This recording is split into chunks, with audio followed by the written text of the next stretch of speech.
Mr. Gaetz.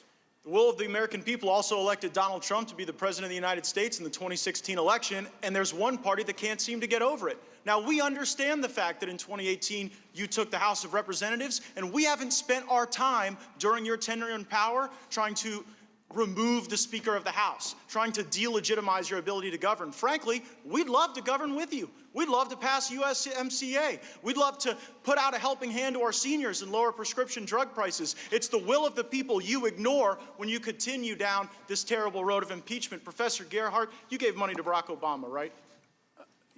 My family did, yes. 4 times?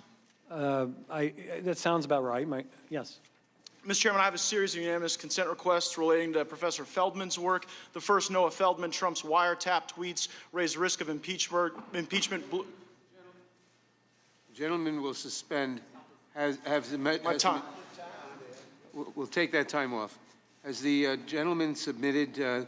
Have we seen those? That material? We can provide it to you, as is typical for unanimous. And we'll consider the unanimous consent request later after we review the material. Very well. Thank you. The gentleman may continue.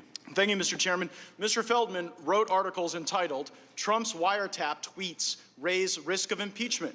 He then wrote, "Mar-a-Lago ad belongs in impeachment file." And then Mr. Jake Flanagan wrote in Quartz, "A Harvard law professor thinks Trump could be impeached over fake news accusations." My question, Professor Feldman, is since you seem to believe that the basis for impeachment is even broader than the basis that my Democrat colleagues have laid forward, do you believe you're outside of the political mainstream on the question of impeachment?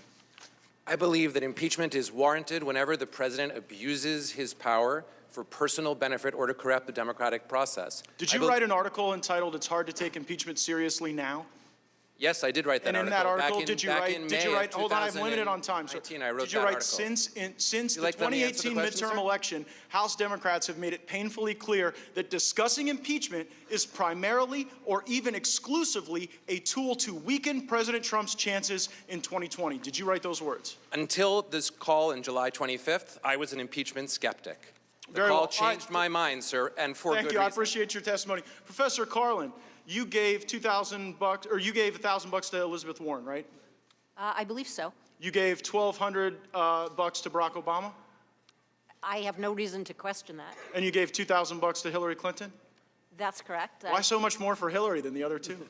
Because I've been giving a lot of money to charity recently because of all of the poor people in the United States. Well, those aren't the only folks you've been given to. Now, have you ever been on a podcast called Versus Trump? I think I was on a live panel that the people who ran the podcast called Versus Trump. On that, do you remember saying the following?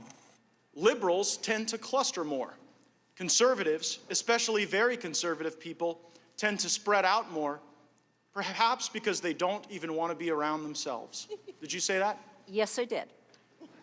Do you understand how that reflects contempt on people who are conservative? No, what I was talking about there was the natural tendency, if you put the quote in context, the natural tendency of a compactness requirement to favor a party whose voters are more spread out. Well, and I do not have contempt hold on. for Again, conservatives. I'm very limited on time, Professor. And so I just have to say, when you talk about how liberals want to be around each other and cluster, and conservatives don't want to be around each other, and so they have to spread out, it makes people, you may not see this from, like the ivory towers of your law school, but it makes actual people in this country feel like, excuse me, you don't get to interrupt me on this time. Now, let me also suggest that when you invoke the president's son's name here, when you try to make a little joke out of referencing Barron Trump, that does not lend credibility to your argument. It makes you look mean. It makes you look like you're attacking someone's family, the minor child of the President of the United States. So let's see if we can get into the facts.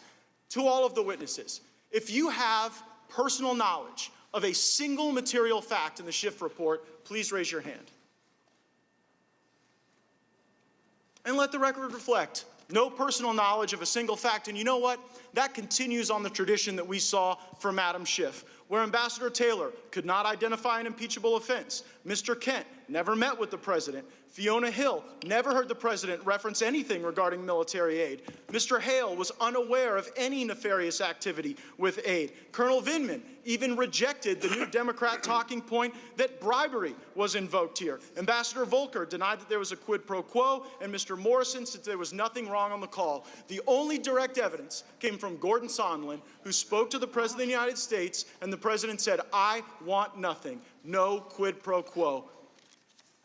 And you know what? If wiretapping a political opponent's an Gentleman's impeachable time offense, is- I look forward to reading that Gentleman's time is Inspector General's expired. report, because maybe it's a different president we should be impeaching. Gentleman's time has expired.